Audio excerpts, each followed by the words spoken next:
अस्सलाम वालेकुम। आज हमारा न्यूमेरिकल एनालिसिस का लेक्चर नंबर 5 है, जिसमें हम रेगुलर फॉल्स मेथड के फार्मूला को भी ड्राइव करेंगे और इससे रिलेटेड हम एक क्वेश्चन को भी डिस्कस करेंगे।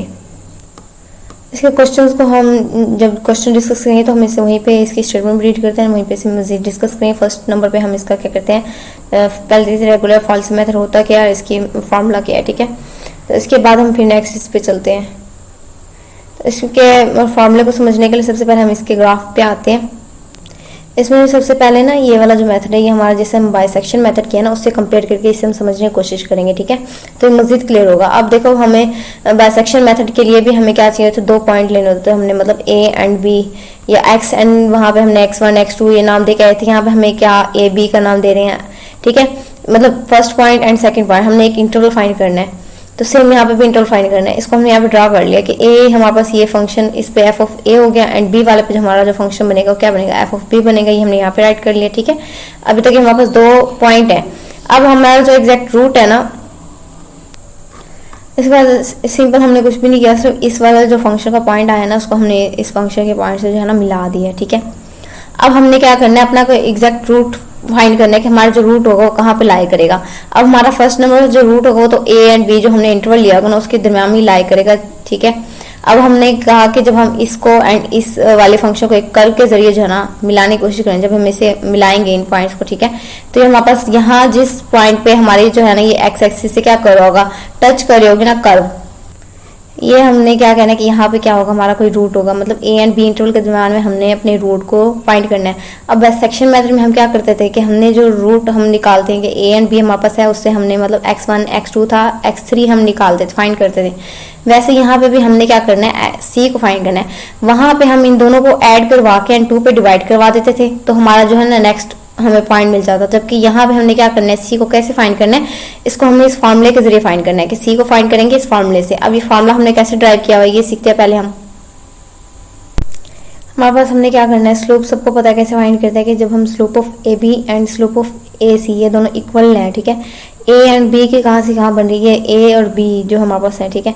इस पे जो हमारा स्लोप है वो हमारे पास क्या है, इसके 2 पॉइंट बन रहे हैं कि एक हमारे पास है ए एंड एफ ऑफ ए का, ठीक है, ए एंड एफ ऑफ ए का।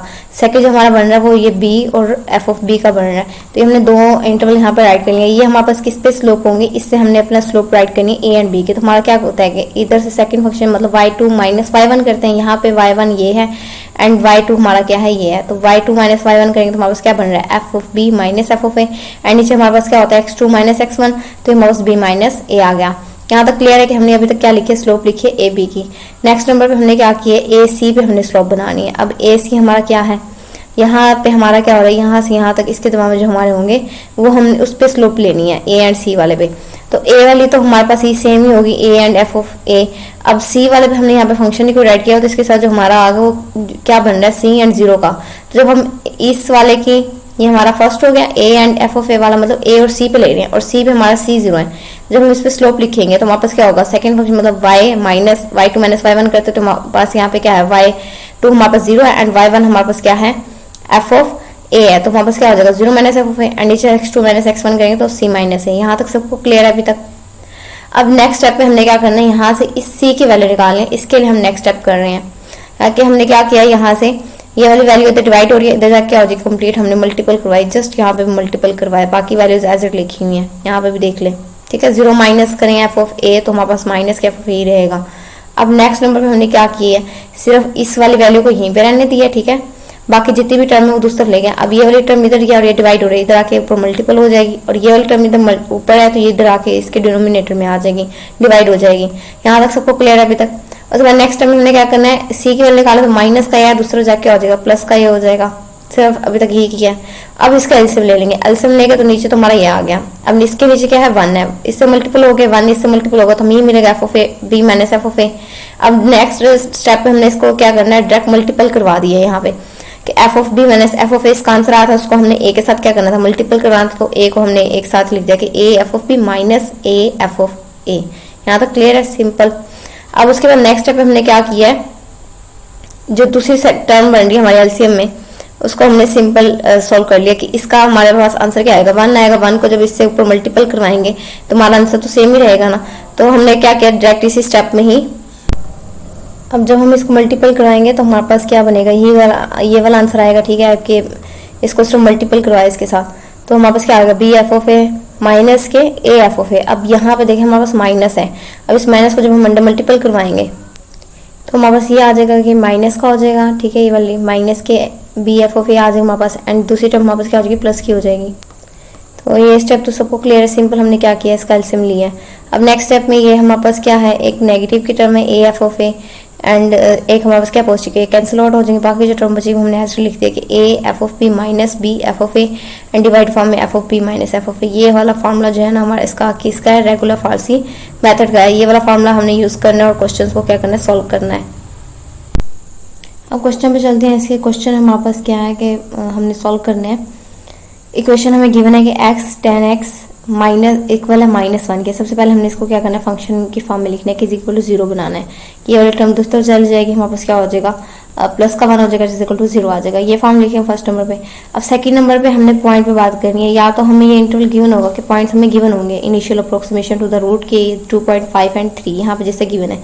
अगर गिवन नहीं है तो जैसे हमने बाइसेक्शन मेथड में किया था कि हमने फंक्शन में पुट करना है और वहाँ पे स्टॉप कर देना है कि जहाँ पे एक हमें नेगेटिव आंसर मिल रहा हो और एक पॉजिटिव आंसर मिल रहा हो, तो वो वाला हमारा क्या होगा, इंटरवल हमने सेलेक्ट कर लेते हैं। तो यहाँ पे भी देख लो, जब हम ए हमने इसको 2.5 को कहा है कि हमारा ए है, एंड बी को कहा है कि ये हमारे पास क्या है 3.0 है, ये 3 क्या है। तो हमारे पास इसका जो फंक्शन पुट करता है तो इसका आंसर क्या आता है, नेगेटिव आता है। एंड जब बी वाले को पुट करता है तो इसका आंसर हमारे पास क्या आता है, पॉजिटिव आता है। तो जब नेगेटिव एंड पॉजिटिव मल्टीपल होंगे तो हमारा आंसर तो नेगेटिव ही रहेगा, और नेगेटिव वैल्यूज जो होती है वो लेस देन होती है 0 से, ठीक है। फर्स्ट नंबर पे हमने इंटरवल फाइंड करना होता है, सेकंड नंबर पे हमने ये कंडीशन सेटिस्फाई करवानी होती है। तो ये जैसे बाइसेक्शन मेथड में क्या था, सेम वही स्टेप है। अब नेक्स्ट ये जो स्टेप है, ये हम इसमें जस्ट फर्क डिफरेंस किसका, बाइसेक्शन मेथड है सी फाइंड करने का। सी यहाँ पे हम एक फॉर्मूले से फाइंड कर रहे हैं, वहाँ पे हम इसके इंटरवल को बाइसेक्ट कर देते, मतलब इन्हें ऐड करवा के 2 पे डिवाइड करवा देते थे। तो ये जस्ट डिफरेंस आ रहा है। इसको भी हम टेबल में पुट करेंगे वैल्यूज को, एंड फिर हम क्या करेंगे, इसे राइट करेंगे ताकि हमारा स्टेप जो है क्लियर रहे। अब इस पे बात आती है कि हमने इसको कितनी आइट्रेशन तक करना है। अब या तो हमें यहाँ पे गिवन होंगे आइट्रेशन हमें कितनी करनी है, या फिर हम ये क्वेश्चन सॉल्व करते हैं तो हमें पता चल जाएगा हमने इसकी आइट्रेशन कितनी करनी है। जहाँ पे रिपीटेड रूट आने लग जाएंगे वहाँ पर हमने क्या करने से स्टॉप कर देना है। अब क्वेश्चन क्लियर है और ये भी क्लियर है कि हमने इसमें करना क्या है। इंटरवल हमें गिवन है, फर्स्ट स्टेप तो हमारा मतलब गिवन ही है, हमें इससे फाइंड नहीं करना। सेकंड स्टेप भी हमारा ट्रू है, इसके लिए कि f of a function put करें, ए को बी को, और इनका जो मल्टीपल करवाएं जो आंसर है वो लेस देन 0 तो लेस देन 0 नेगेटिव आंसर आ रहा है हमारा। अब नेक्स्ट नंबर पे ये बेशक आप फंक्शन पुट करके कैलकुलेटर में इस बार पुटिंग करें, क्योंकि हमने सारे मैथ कैलकुलेटर में पुट करके निकाले, तो ये सबको पुट करने आगे होंगे अब तक कि कैलकुलेटर में कैसे पुट करना है। कैलकुलेटर हमारे रेडियन में हो एंड उसे 4 डेसिमल तक उसे क्या कर लें, फिक्स कर लें। अब नेक्स्ट अब हमने सी की वैल्यू निकालनी है। सी की वैल्यू हमें पता है, सी के लिए हमें ए चाहिए था, बी चाहिए and F of A F of B, ये चारों वैल्यूज हमें क्या है, गिवन है। अब ये चारों वैल्यूज अगर हमें गिवन है तो हम इसे कैलकुलेटर में डायरेक्ट पुट करते हैं। अब यहाँ पे देखें, सबसे पहले हमारा कैलकुलेटर फिक्स भी है, रेडियन में भी है, ठीक है। अब हमने इसमें डायरेक्ट वैल्यूज पुट कर रहे हैं, फ्रैक्शन फॉर्म ले लिए क्योंकि हमारा फॉर्मूले में क्या है, फ्रैक्शन फॉर्म है। सबसे पहले हमने ऊपर ए की वैल्यू राइट करें, तो ए की वैल्यू हमारे पास क्या है, 2.5 है। तो हम सबसे पहले यहाँ पे लिखते हैं कि हमारे पास क्या आ जाएगा, 2.5 आ जाएगा, ब्रैकेट में लिख रहे हैं 2.5, ब्रैकेट क्लोज कर देंगे। जो वैल्यू लिखनी है एफ ऑफ बी की लिखनी है, तो एफ ऑफ बी की वैल्यू हमारे पास क्या है, 0.5724। यहाँ तक क्लियर है, ब्रैकेट क्लोज कर देंगे। उसके बाद साइन हमारे पास नेगेटिव का है, उसके बाद हमने बी की वैल्यू लिखनी है, बी की वैल्यू हमारे पास क्या है, 3 है। तो हमारे पास क्या आ जाएगा, ब्रैकेट में इसको भी लिख लेते हैं, 3 आ गया। एंड इसके बाद ब्रैकेट क्लोज करते हैं, फिर ब्रैकेट लगाइए। अब हमने इसकी एफ ऑफ ए की वैल्यू राइट करनी है। एफ ऑफ ए की वैल्यू हमारे पास क्या नेगेटिव में है, -0.8676। यहाँ तक क्लियर है, अभी तक कुछ भी नहीं किया, अभी तक सिर्फ वैल्यूज पुट कर रहे हैं। अब इसे नीचे ले जाएंगे, नीचे हमने एफ ऑफ बी की वैल्यू लिखनी है। सबसे पहले एफ ऑफ बी की वैल्यू क्या है, 0.5724। यहाँ तक क्लियर है। उसके बाद माइनस करवाना है किसकी वैल्यू को, एफ ऑफ ए की। अब एफ ऑफ ए की वैल्यू नेगेटिव में है तो हम यहीं पे डायरेक्ट लिख लेते हैं, इसको प्लस का कर लेते हैं, ठीक है, कि माइनस माइनस प्लस हो जाएगा, वैल्यूज आ जाएगी 0.8676, ठीक है। यहाँ तक क्लियर है। इक्वल प्रेस करिए तो इसका आंसर आ गया। अभी फ्रैक्शन फॉर्म में है तो इसको पॉइंट में लेके आने के लिए प्रेस कर दिया तो हमारा आंसर जो है पॉइंट में आ गया, 2.8013। इसको हम पहले राइट कर लेते हैं। ओके, नेक्स्ट अब हमने क्या करना है, जो हमारा आंसर आया है 2.8013, इसको हमने क्या करना है, फंक्शन में पुट करेंगे यहाँ पे और अपना आंसर निकालेंगे। अब ये पहली राइट कर लिया कि 2.80 जो हमारा आंसर आया था वो लिख के हमने इक्वल प्रेस किया तो हमारा ये आंसर आ गया। अब यहाँ तक सबको क्लियर है कि हम कैसे करते हैं कि इक्वल प्रेस करना है, जस्ट वो लिख के। अब ये हम ऊपर से डेल कर देंगे। अब हम जहाँ जहाँ एक्स है वहाँ सिर्फ हमने आंसर प्रेस करना होगा। आंसर आ जाएगा हमारा 10, हमने प्रेस किया, आंसर आ जाएगा, ब्रैकेट क्लोज कर देंगे एंड +1। तो जो आंसर आएगा हमारा किसका होगा, एफ ऑफ सी का आंसर है। क्या आया, 0.008। तो इसको भी हम पहले राइट कर लेते हैं। ओके, फर्स्ट स्टेप हमारा सॉल्व। हमें ए एंड बी तो गिवन था कि इंटरवल हमारा क्या था, 2.5 से 3 के दरमियान था। तो फर्स्ट हमारा क्या था 2.5 एंड बी हमारा क्या था 3। अब जो सी है वो हमने कहा था कि इस ए और बी के दरमियान में ही कहीं लाई करेगा, ठीक है। अब सी का आंसर देखिए हमारा क्या है 2.8013, जो कि 2.5 एंड 3 के दरमियान में है। तो ये वाला आंसर आया हमारा। अब जब मैंने फंक्शन पुट किया तो एफ ऑफ ए की वैल्यू क्या है, नेगेटिव है, एफ ऑफ बी की वैल्यू पॉजिटिव है, एफ ऑफ सी की वैल्यू पॉजिटिव है। सी वाला हमें पता है, बाइसेक्शन मेथड से भी हमें क्लियर है कि हमने सी वाले को तो क्या करना है, फिक्स कर लिया। अब इसके साथ जिसकी ए एंड बी में वैल्यू क्या होगी, डिफरेंट होगा साइन, उसको हमने लेना है। अब बी का तो सेम है, डिफरेंट किसका है, ए वाले का। तो हमारा जो नेक्स्ट इंटरवल बनेगा वो ए एंड सी का बनेगा, ठीक है, ऐसे ही है। अब यहाँ तक क्लियर है कि हमने इंटरवल कैसे लिया था। इंटरवल तो हमारा आ गया कि ए एंड सी वाला इंटरवल आ गया। अब पहली वैल्यू हमारी ए की है 2.5 आ गई है। जो सेकंड नंबर होगा हमारे बी में आ जाएगा, ए बी हो गया हमारा, ठीक है, 2.8013, जो कि सी की वैल्यू थी वो हमारी क्या बन गई है, बी की वैल्यू बन गई है। ए की तो फिक्स थी, वो ए के नीचे ही आ गई है। अब यहाँ तक क्लियर है। अब हमें फिर से क्या करना है, इसके लिए सी फाइंड करना है। सी फाइंड करने के लिए हमें देखें ए बी हमारे पास है, बी भी है, एफ ऑफ बी भी है एंड एफ ऑफ ए भी है। ए की वैल्यू यहाँ पे जस्ट नेगेटिव साइन से लिखा है कि यही वाली वैल्यू नीचे आ जाए, क्योंकि हमारे पास जो वैल्यू है यही वाली वैल्यू है। अब हमारे इसको सिंपल कैलकुलेटर में पुट करते हैं और जो हमारा सोल्यूशन आएगा वो हमारा किसका होगा, सी का आंसर होगा। अब यहाँ पे हमें फ्रैक्शन फॉर्म चाहिए। उसके बाद ए की वैल्यू यहाँ पे हमारे पास क्या है 2.5 ही है, तो हमने 2.5 लिख दी है, ठीक है। एंड उसके बाद हमें क्या चाहिए, एफ ऑफ बी की वैल्यू चाहिए। एफ ऑफ बी की वैल्यू आपके सामने राइट की हुई है, क्या है 0.0082 है। तो ये हमारी इसकी वैल्यू आ गई है एफ ऑफ बी की। इसमें माइनस करेंगे, सिंपल हमने फॉर्मूले में वैल्यूज पुट की हैं, सिंपल, ठीक है। पुट करना सबको आता होगा अब तक, क्योंकि हम 4 लेक्चर्स में भी ही सीखते आए हैं। पुट कर दिया, जस्ट इक्वल प्रेस किया हमने, तो हमारा जो आंसर है ये हम राइट कर लेते हैं। किसका आंसर है, हमारा सी का आंसर है। क्या है 2.7985। अब सी अगर हमें फाइंड हो गया तो हमने इसकी वैल्यू क्या करनी है, फंक्शन पुट करेंगे तो हमें किसका आंसर मिल जाएगा, एफ ऑफ सी का आंसर मिल जाएगा। तो एफ ऑफ सी का आंसर फाइंड करने के लिए अभी से हम फंक्शन पुट करते हैं। तो उसके आ जाएगा, इसे स्टार्ट पे ले आते हैं। तो हमारा आंसर क्या था 2.7985, यही आंसर था। इसको हमने इक्वल प्रेस कर लिया। अब ऊपर इस पे जाएंगे तो डल प्रेस कर देंगे, सारा हमने खत्म कर दी। अब जहाँ जहाँ एक्स है वहाँ हम आंसर लिख देंगे। आंसर आ गया 10, आंसर ब्रैकेट क्लोज +1। यहाँ तक क्लियर है। ये हमारा इक्वल प्रेस करेंगे तो हमारा आंसर आ गया 0.003 आंसर आया है।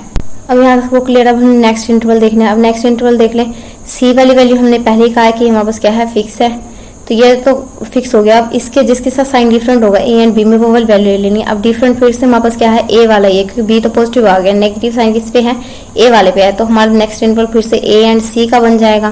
तो ए की वैल्यू यहाँ पे हमारे पास क्या थी 2.5 थी, और इस वाले की लेनी है सी। यहाँ पे सी हमारे पास क्या था 2.7985। तो ये वाला हमारा क्या बन गया, थर्ड आइटरेशन का इंटरवल आ गया। अब यहाँ तो वही ए की वैल्यू पता है 2.5 आ जाएगी। यहाँ पे हमारी ए बी की वैल्यू क्या है, ये वाली है 2.7985। अब यहाँ पे ही सेम आ जाएगी नीचे एफ ऑफ ए की, एंड एफ ऑफ बी की जगह पे हमारे पास ये वाली वैल्यू आ जाएगी सी की, क्योंकि यहाँ पे हमारे पास जो फंक्शन पुट कर रहे हैं इंटरवल लिया वो सी की वैल्यू आई यहाँ पे 2.79। तो इसे फंक्शन पुट करेंगे तो ये वाली वैल्यू हमारे पास मिलेगा आंसर में 0.003। अब जस्ट हमने क्या फाइंड करना है, सी को फाइंड करना है। सी को फाइंड करने के लिए वैल्यूज हम जो है ना कैलकुलेटर में पुट करते हैं फॉर्मूले में। अब यहाँ पे ए की वैल्यू हमारे पास क्या है 2.5 है, ब्रैकेट क्लोज कर देंगे। एफ ऑफ बी की वैल्यू हमारे पास क्या है 0.0003 है, इसे क्लोज कर देंगे, माइनस आ जाएगा फॉर्मूले वाला। बी की वैल्यू हमारे पास क्या है 2.7985, ठीक है। उसके बाद नेक्स्ट हमारे पास क्या है, एंड हमारे पास एफ ऑफ ए की वैल्यू आ जाएगी। एफ ऑफ ए की वैल्यू क्या है हमारे पास माइनस 0.8676। उसके बाद नेक्स्ट इसे हम क्या करेंगे, नीचे ले जाएंगे। अब नीचे हमारे पास क्या है, एफ ऑफ बी चाहिए। एफ ऑफ बी की वैल्यू हमारे पास क्या है 0.0003, ठीक है। उसके बाद नेक्स्ट हमें किसकी वैल्यू चाहिए, एफ ऑफ ए की माइनस एंड नेगेटिव नेगेटिव हमारे पास प्लस हो जाएगा, तो यहाँ पे प्लस ही लिख लेते हैं। एंड ए की वैल्यू बाकी जो है 0.8676। अब इक्वल प्रेस करते हैं तो हमारा आंसर क्या आ रहा है 0.7984। ठीक है, अब यहाँ पे देख लें हमारे पास सी की वैल्यू क्या है, सेम आ रही है 2.79, यहाँ पे 85, और यहाँ पे हमारा जो आंसर आया क्या है 2.7984, मतलब हमारा जो है सेम रूट आ गया है। अब ये सेम हमारे पास कितने डेसिमल तक है, फर्स्ट 3 डेसिमल तक है, तो हमने यहाँ पे लिख दिया कि हमारे पास क्या है 2.798, ये हमारे पास क्या है सेम रिपीटेड होने लग गए हैं, हमारे पास क्या हो गया रिक्वायर्ड रूट है हमारे इस एक फंक्शन का। तो ये चीज़ हमने फाइंड करनी होती है। अब देख लिया क्वेश्चन भी क्लियर कि जब हमारे पास रिपीट होने लग गया है तो वहाँ पे हमने स्टॉप कर दिया और कहा कि यही जो रूट है जो रिपीट होने लगा है वो बस क्या रिक्वायर्ड रूट होगा हमारे फंक्शन का। तो यहाँ तक बात क्लियर है। I also regular Farsi method जो है आप लोगों को क्लियर होगा। जस्ट इसे बाइसेक्शन मेथड से कंपेयर करके करेंगे तो ईजी हो जाएगा। आज के लेक्चर में नहीं डिस्कस करना था, अगर इसमें कोई भी इशू हो तो आप लोग मुझसे पूछ सकते हैं। अल्लाह हाफिज़।